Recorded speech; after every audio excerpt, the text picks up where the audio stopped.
नमस्कार, मैं संजीव कुमार स्वागत करता हूं आप सभी का अपने इस YouTube चैनल लीगल नॉलेज 3.0 पे। आज की वीडियो में हम लोग चर्चा करने वाले हैं कि जो bar council of Uttar Pradesh के इंटरव्यू में जो क्वेश्चन पूछा जा रहा है उन सभी इंपॉर्टेंट क्वेश्चन पे हम लोग चर्चा करने वाले हैं और कुछ महत्वपूर्ण क्वेश्चन इस प्रकार से तैयार करेंगे ताकि हमारा इंटरव्यू आसानी से क्लियर हो जाए, हम इंटरव्यू में पास हो जाएं। हम वीडियो की स्टार्ट करें इससे पहले आपको एक बात और जानकारी देना चाहते हैं कि इस भ्रम में आप बिल्कुल ना रहें कि सारे लोगों को पास कर दिया जा रहा है। मेरे संपर्क के बहुत ऐसे लोग हैं जिनको फेल भी किया गया है। हाँ, ये बात अलग है कि मैक्सिमम लोगों को पास किया जा रहा है, तो बिल्कुल इसे नज़रअंदाज करने की ज़रूरत नहीं है और हल्के में लेने की ज़रूरत नहीं है। हम लोग दो पार्ट में वीडियो को पढ़ेंगे। पहले पार्ट में टॉप 25 क्वेश्चन तैयार करेंगे। यदि आप पहला पार्ट ये देख लेते हैं तो आपका कॉन्फिडेंस इतना डेवलप हो जाएगा कि यदि आप जब इंटरव्यू हॉल में पहुंचेंगे तो आपका वो कॉन्फिडेंस दिखेगा, आपका जो पॉजिटिव इम्प्रेशन होगा वो दिखेगा और ये सारी चीज़ें इंटरव्यूअर के माइंड पे इम्पैक्ट डालेंगी आपको पास करने के लिए। आइए तो हम लोग स्टार्ट करते हैं अपनी वीडियो। उससे पहले हम लोग क्वेश्चन पढ़ें, उससे पहले हम लोग कुछ महत्वपूर्ण पॉइंट है जिसको देख लेते हैं। इस महत्वपूर्ण बिंदु पे आपको ध्यान देना बहुत ज़रूरी है। अगर ये सब करके जाते हैं तो पहला इम्प्रेशन ही आपका बेहतरीन साबित होगा। जिसमें सबसे पहली चीज़ होती है कि ड्रेस कोड। ड्रेस कोड आपको सबसे पहली प्रायोरिटी पे रखनी है कि आपको फुल ड्रेस में ही जाना है, जिसमें black pant, white shirt, black tie, black blazer और ब्लैक शूज़ का होना अनिवार्य है। यदि आप ड्रेस में जाते हैं तो पहला इंप्रेशन बहुत ही अच्छा पड़ता है। और दूसरी बात कि आपको कौन कौन से डॉक्यूमेंट्स लेके जाने हैं, तो देखिए हाई स्कूल की मार्कशीट, 12th की मार्कशीट, ग्रेजुएशन, LLB और जो bar council of Uttar Pradesh में आपने जो फॉर्म सबमिट किया था तो आपको एक स्लिप दी गई होगी, उस स्लिप को लेकर के जाना है। और ऐसा नहीं है कि ये सब हार्ड कॉपी आपको ओरिजिनल लेके जाने हैं, ऐसा बिल्कुल नहीं है। आप इसके जीरोक्स भी लेकर के जा सकते हैं। आइए उसके बाद देखते हैं जो तीसरा महत्वपूर्ण पॉइंट है, ये है टाइमिंग का। आप बिल्कुल अगर 10 बजे तक आपका इंटरव्यू का टाइमिंग दिया गया है तो आप 9:50 पे पहुंच जाइए ताकि आपको समझ में आ जाए जाने के बाद कि आपका किस हॉल में इंटरव्यू होने वाला है, किस रूम में आपका इंटरव्यू होने वाला है, ताकि आप समय से पहुंच सकें। नेगेटिव इम्प्रेशन डालता है यदि आप टाइम के बाद पहुंचते हैं तो इस बात को भी हमें ध्यान देना है, कब किस इंटरव्यूअर के नज़र में आ जाएं और कब कौन सा इंटरव्यूअर हमको फेल कर दें। ये सब चीज़ें हम पहले से इन सब बातों को ध्यान दे करके चलेंगे। चौथी जो महत्वपूर्ण चीज़ है कि अवॉइड नेगेटिव एटीट्यूड। ऐसा एटीट्यूड नहीं रखना है कि आपको सारी जानकारी, आप सब कुछ जानते हैं और आपको जब भी आप बात करेंगे व्यूअर से तो आप जो भी अपना स्पीकिंग है उसको पोलाइटली रखेंगे, विनम्र भाषा में जो है उनसे बातचीत करेंगे और एक कॉन्फिडेंस शो करेंगे, चेहरे पे स्माइल रखेंगे, बिल्कुल नर्वस नहीं होना है आपको। और एक ग्रेटिट्यूड रखना है। ग्रेटिट्यूड मीन्स ये है कि आप अपने इंटरव्यूअर को इस प्रकार से ट्रीट करेंगे कि इंटरव्यूअर को भी ऐसा लगे कि हाँ, किसी अच्छे बच्चे का इंटरव्यू, किसी अच्छे कैंडिडेट का इंटरव्यू मैंने लिया है। जो सबसे पहला प्रश्न है, सबसे महत्वपूर्ण प्रश्न है, ये है कि इंटरव्यूअर के द्वारा पूछा जा रहा है कि आपका नाम क्या है, या फिर पूछा जा रहा है कि आपका अपना परिचय दीजिए। तो यदि आपका नाम पूछा जा रहा है तो इसमें आप सारी चीज़ें अपने परिचय की बातें नहीं बताएंगे, आप सिंपली अपना नाम जो भी है वो अपना नाम बताएंगे और अपना परिचय दीजिए। अपना परिचय जब अगर कहें तो फिर उसमें आपको अपना नाम बताना है, फादर्स नेम बताने हैं, एड्रेस बताना है और किस यूनिवर्सिटी से आपने लॉ किया है ये बताना है, क्योंकि इंटरव्यूअर को सिर्फ इन्हीं चीज़ों से मतलब है, ना कि आपकी हॉबी क्या है, आपका इंटरेस्ट क्या है, इन सब से कोई मतलब नहीं है। इंटरव्यूअर को केवल इतना जानना है कि आप कहाँ से हैं, क्या नाम है आपका, पिताजी का क्या नाम है, जिससे वो खुद आइडेंटिफाई कर ले कि हाँ, जिस बच्चे को बुलाएं हम इसी का लिस्ट मेरे पास है और किस यूनिवर्सिटी से आपने लॉ किया है ये जानना चाहेंगे। दूसरा सबसे महत्वपूर्ण प्रश्न ये है कि क्या आप वकील एडवोकेट क्यों बनना चाहते हैं, आप वकील या एडवोकेट क्यों बनना चाहते हैं। तो ये सबका अपना अपना पर्सनल व्यू होता है कि आप एडवोकेट क्यों बनना चाहते हैं, तो ये आप अपने हिसाब से बताएंगे कि आप वास्तव में एडवोकेट क्यों बनना चाहते हैं। तो इसका आंसर आप पहले से सोच करके रखिएगा कि यदि ये पूछा जाता है तो उसको आप बताएं। दूसरा प्रश्न ये फ्रेम हो सकता है कि आप बताइए लॉयर और एडवोकेट में क्या अंतर होता है। तो देखिए जो लॉयर होते हैं उनके पास केवल लॉ की डिग्री होती है, और जो एडवोकेट होते हैं उनके पास लॉ की डिग्री तो होती ही होती है, उसी के साथ साथ बार काउंसिल में अपने आप को एज ए एडवोकेट रजिस्टर करवा लेते हैं, तो फिर इनको एडवोकेट कहा जाता है। और दूसरा अंतर क्या होता है कि लॉयर जो हैं वो किसी भी मामले पे अपनी राय दे सकते हैं, लेकिन कोर्ट में किसी भी व्यक्ति को रिप्रेजेंट नहीं कर सकते हैं, और एडवोकेट किसी भी पर्सन के तरफ से लीगल रिप्रेजेंटेटिव के रूप में कोर्ट में प्रेजेंट कर सकता है उस पार्टी को। चौथा जो सबसे इम्पॉर्टेंट प्रश्न है ये है कि एलएलबी में कुल कितने सेमेस्टर और कितने सब्जेक्ट होते हैं। इस बात की जानकारी आपको होनी चाहिए कि यदि आपने एलएलबी किया है तो 6 सेमेस्टर, बीए एलएलबी किया है तो 10 सेमेस्टर होते हैं। और अगर सब्जेक्ट की बात करें तो एलएलबी 6 सेमेस्टर वाले में 30 सब्जेक्ट होते हैं, बीए एलएलबी में कुल 50 सब्जेक्ट होते हैं। सब्जेक्ट के नाम आपको ध्यान में होने चाहिए, सब्जेक्ट के नाम भी ज़्यादा इम्पॉर्टेंट है कि आपसे पूछे जा सकते हैं। तो अलग अलग यूनिवर्सिटी में सेमेस्टर के कुछ सब्जेक्ट्स चेंज थे, तो इस वजह से मैंने यहाँ पे सब्जेक्ट का नाम नहीं लिखा है। आपके जो भी सब्जेक्ट रहे हैं एलएलबी या बीए एलएलबी में, इस पे आपको ध्यान देना है, और आपको जो है पूछा जाए तो आपको बताना है। पांचवा जो सबसे इम्पॉर्टेंट क्वेश्चन है ये है कि नए कानून का क्या नाम है, जो नया कानून आया है। पहला है बीएनएस भारतीय न्याय संहिता 2023, दूसरा है बीएसए भारतीय साक्ष्य अधिनियम 2023, तीसरा है बीएनएसएस भारतीय नागरिक सुरक्षा संहिता 2023। अगला क्वेश्चन ये बन सकता है कि नए कानून कब लागू हुए थे, तो ये आपको ध्यान में रखना है 1 जुलाई सन 2024 को ये कानून लागू हुए थे। अगर यही पूछ लें कि नए कानून अधिनियमित कब हुए थे या फिर राष्ट्रपति की स्वीकृति कब मिली थी, तो इस बात को आपको याद रखना है कि 25 दिसंबर 2023 को स्वीकृति मिली थी। अगला क्वेश्चन है कि बीएनएस भारतीय न्याय संहिता में कुल कितनी धाराएं हैं, तो कुल धाराएं 358 हैं, वहीं आईपीसी की बात करें तो 511 धाराएं थी। बीएनएस में कुल 20 चैप्टर हैं। अगला इंपॉर्टेंट क्वेश्चन हो सकता है कि हत्या व चोरी की नई धाराएं क्या हैं। चूँकि हत्या की धाराएं बहुत पहले से आप सभी को पता थी कि हत्या की धारा है 300 और सज़ा उसकी 302 में दी जाती थी, ये आईपीसी क्या था। तो नए में 101 में है और सज़ा इसका 103 में दिया गया है। यहाँ आप एक ट्रिक से याद रख सकते हैं कि नए कानून में 101 रुपये में मर्डर किया जा रहा है, मतलब 101 में जो है हत्या की बात की गई है, हत्या के बारे में बताया गया है। चोरी 303 के सब सेक्शन 1 में और चोरी की सज़ा 303 के सब सेक्शन 2 में दिया गया है। पहले 78 में चोरी होता था, 378 में चोरी होता था और 379 में इसकी सज़ा होती थी। अगला जो प्रश्न है यह है कोई एक नया अपराध जो आईपीसी में परिभाषित नहीं था लेकिन बीएनएस में जोड़ा गया है।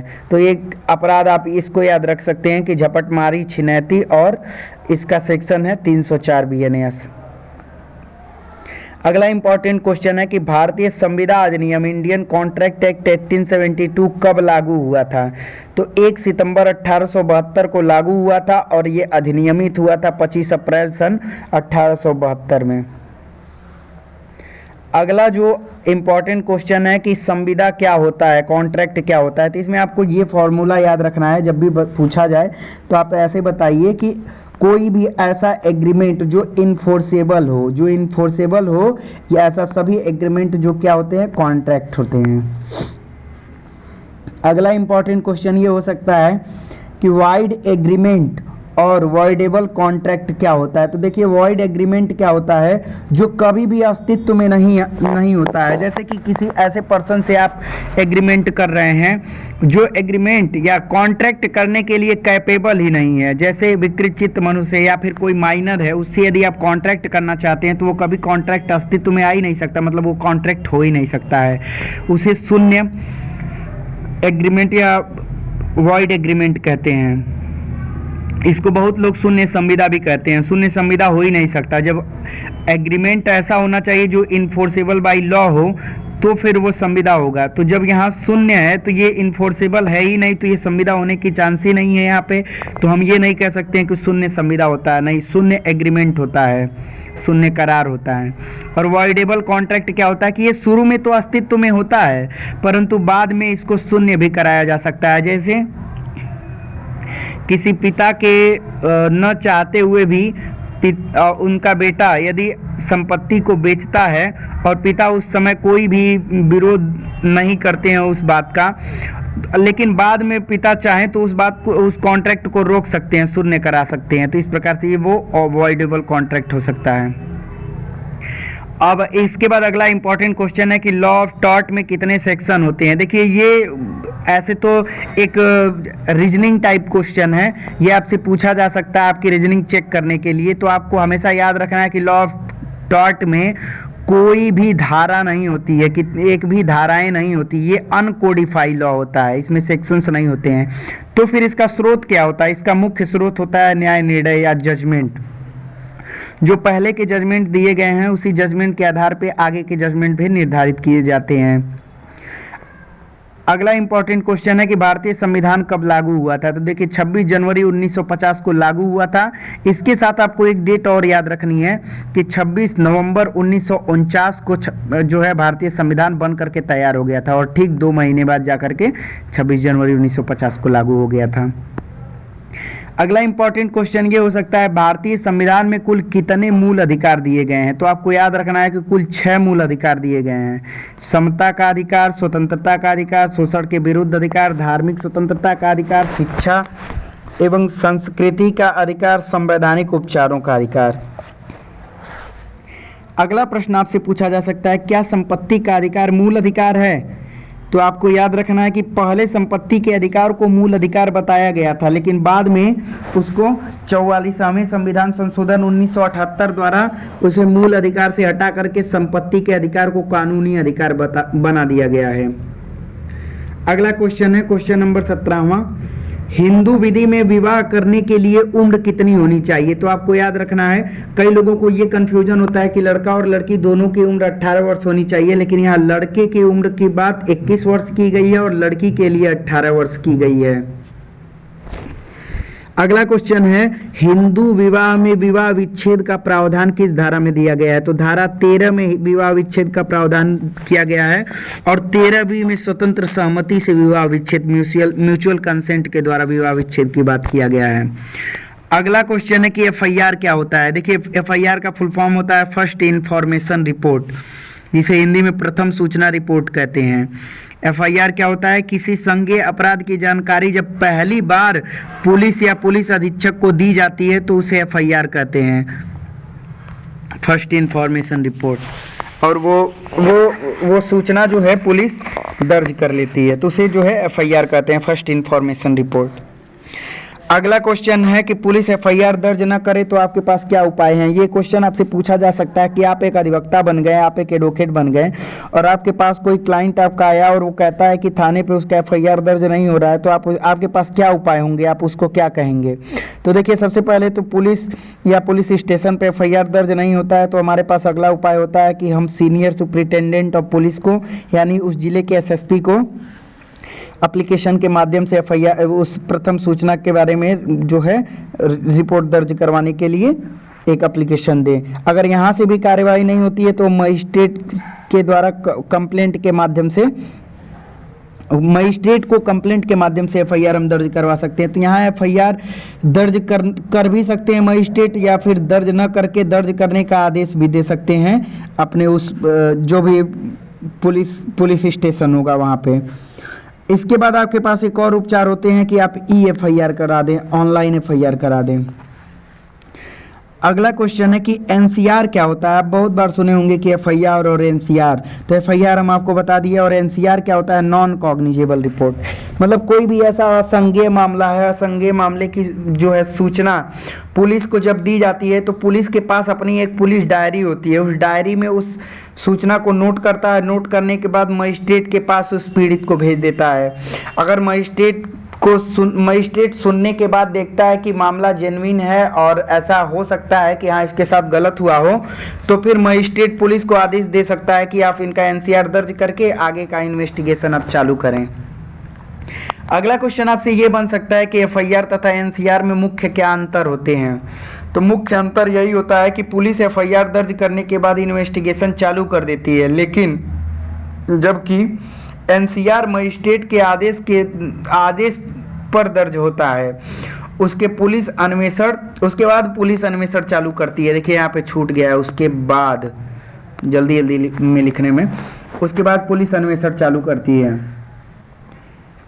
अगला इंपॉर्टेंट क्वेश्चन है कि चोरी के आवश्यक तत्व क्या होते हैं। तो देखिए पहले मूवेबल प्रॉपर्टी होनी चाहिए, जंगम संपत्ति। दूसरा, वो प्रॉपर्टी किसी व्यक्ति के कब्जे में होनी चाहिए और उस प्रॉपर्टी के लेने के लिए एक बेईमानी पूर्वक आशय होना चाहिए, और उस प्रॉपर्टी को जिस व्यक्ति के कब्जे में वो प्रॉपर्टी है उसके सहमति के बिना उस प्रॉपर्टी को ली जानी चाहिए। और जैसे ही वह जंगम संपत्ति लेने के लिए हटाया जाता है तो हम ये कहते हैं कि चोरी कमिट हो गई।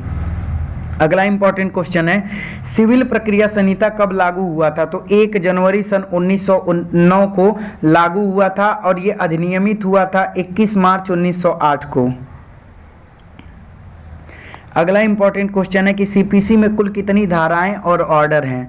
तो कुल 158 धाराएं हैं, 51 ऑर्डर है, 5 अनुसूची है।